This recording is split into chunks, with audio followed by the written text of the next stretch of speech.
Welcome to Screen Reader Space. Navigate confidently with Adrian Tamsin. Through talking and tactile technology. A podcast brought to you by Access Tech VIP.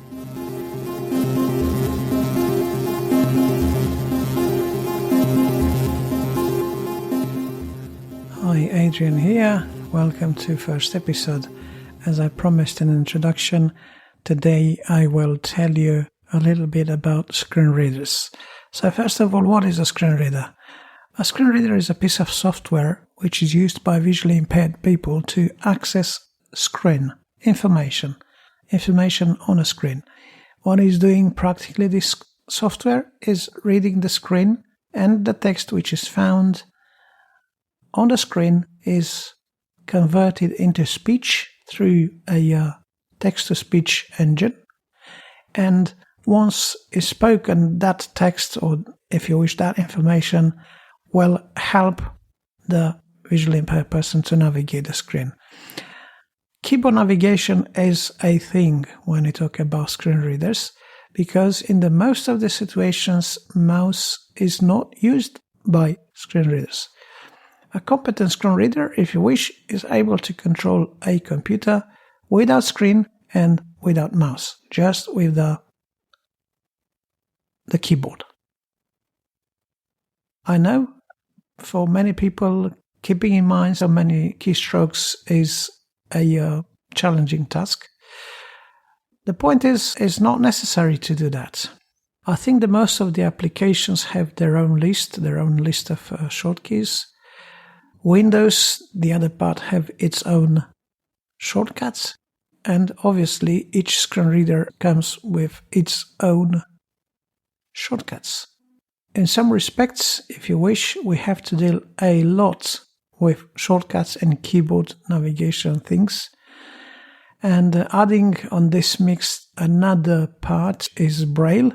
When you talk about Braille display and these kind of things, adding this in a mix, probably you imagine how complicated it could appear for many people to understand all these things with screen readers working on computers.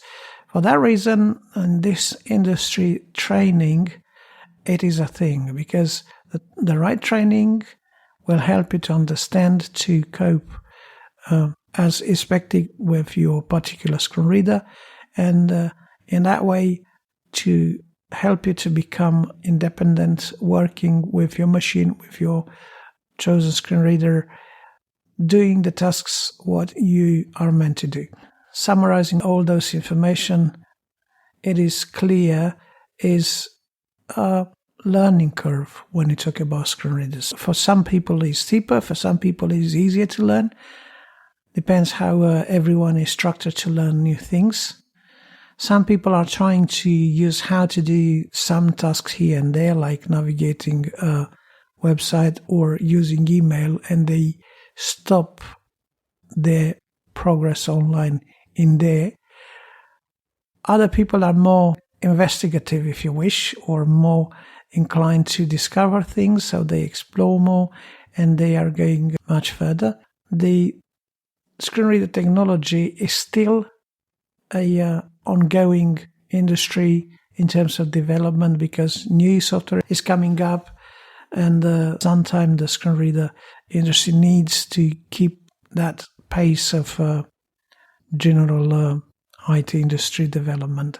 Right, so all those being said, just to list out a number of screen readers which are available on the market these days for those interested to learn more about screen reader technology. I'll not list out all features of each screen reader, because will be quite time consuming. I'll not make this time any comparison between those. Are options and options, situation and situations. Some of them are fitting better some situations, some other not, as every one option will pick from that offer. So in this moment, the offer of screen readers it is as follows. Under Windows, we are talking about commercial screen reader like JAWS for Windows and Dolphin Supernova. It is an older one called Cobra, which I think is not under development any longer. And obviously is a basic screen reader built in the operating system, which is called Narrator, part of the Microsoft operating system. Narrator over the last few years became better and better. And I think it is a good choice for those just getting started with screen reader technology. And even if you did not decide to go with a commercial screen reader or to run NVDA, which is a free screen reader, you can try Narrator on your local machine and you can familiarize with keyboard navigation and moving around the screen and computer and or an internet web page, or using your email, or writing or typing a document if you wish. Narrator is built in. If you are using a Windows 10 or a Windows 11, is decent. If you're having an older machine running Windows 7 or XP, that's another story. That's not that useful. Right, so under Windows we are talking about JAWS, which is from Freedom Scientific. JAWS have a version which is containing screen reader and zoom features, which is called JAWS Fusion. And when we're talking about Dolphin, a British producer, they have Supernova, which is coming in various tiers. I think they have Supernova screen reader, which is only screen reader, or they have Supernova, which includes also magnification, inversion color, and all sorts of other things visually related. They have also some other versions of Dolphin, which are more for those partially sighted who still rely on their left side, if you wish. So we talk here about Supernova Magnifier and Supernova Magnifier Speech. Some of those have Braille support, some not. JAWS obviously does have, and Freedom Scientific is producing its own Braille display as well. When we talk about NVDA, or non-visual desktop access if you wish, that's a free screen reader, is an open source one produced in Australia.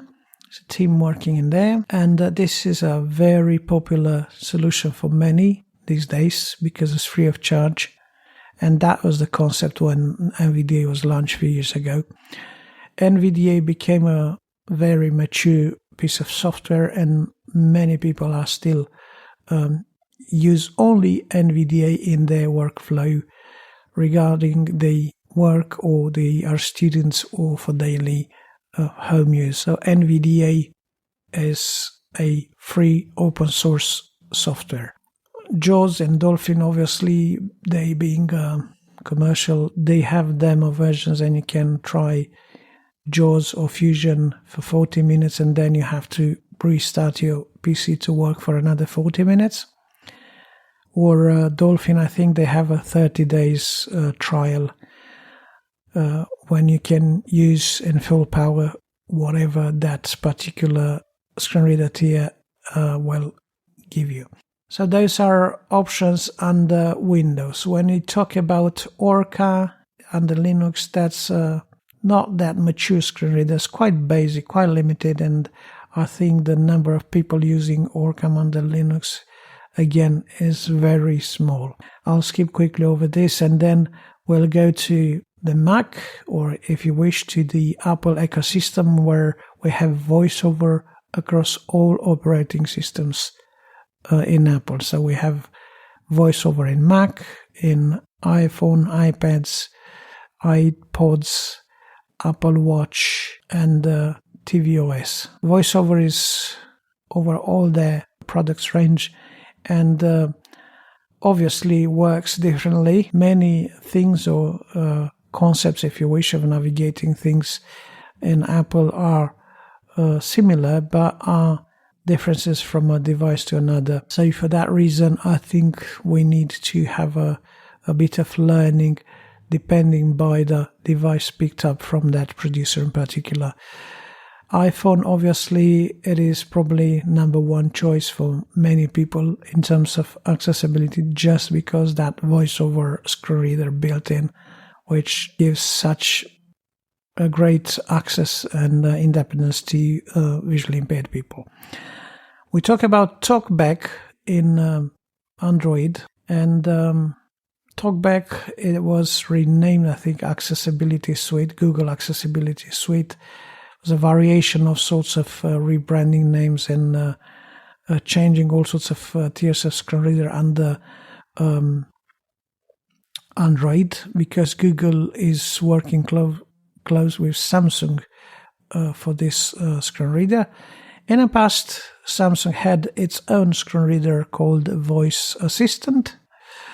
I think unless you are an owner for an older model of Samsung, Voice Assistant is not available any longer. As another screen reader under Android operating system called Jeshu, produced by a Chinese guy, which is quite popular because very flexible, very extremely customizable, and many people who are not keen to spend money on iPhones but remain on a budget Android phones, they also choose to pick up Jeshu because that's amount of customization what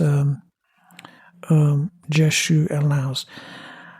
Some other people are quite reserved, which is the case for myself as well, to use this particular screen reader because the security concerns. I mean, a screen reader is a piece of software which take control of everything under your device, and I'm not confident the guys before the Jeshu screen reader will be compliant with the confidentiality and regulations, for data protection as in Europe or Great Britain. So for that reason, I was keeping away by that software up to this time. But our communities which are over there ready to teach you or to show you whatever that software could offer to you. So this is under the Android. Also are some other smaller or less important screen readers under Android operating system, but I think those are the major ones which I just mentioned earlier. These are actually the screen readers what we have to deal with in this industry and in this podcast in particular. Returning to the things which I do, I'm familiar with TalkBack, with VoiceOver in any kind of device you wish to work on, and I'm familiar as well with screen readers and Windows operating system like JAWS, NVDA, Dolphin. So for those being interested to take courses one by one to master those screen readers in their own, with the help, offered one by one over the shoulder, just feel free to contact me or to head up to my website, accesstech.vip. At the end, I'll let you know in the show notes, it is a link to one of my webpage where all main screen readers are listed, and there are links to the producer's page, the manufacturer's page, and also shortcuts how to start them and where to get help for them if you're a person who likes to learn in its pace. So that's accesstech.vip. All right? Or you can ring me on a UK-based mobile number 077 88 24 11 25 to discuss further. Thank you for listening, and next time I hope to go more in detail with this screen readers and probably to start to scratch a bit the surface of each one, at least to get through the list of those I mentioned earlier, to show you how to get started, where to get the basic help, and where you can find the manual instructions and how to have the first information for getting started. See you next time then.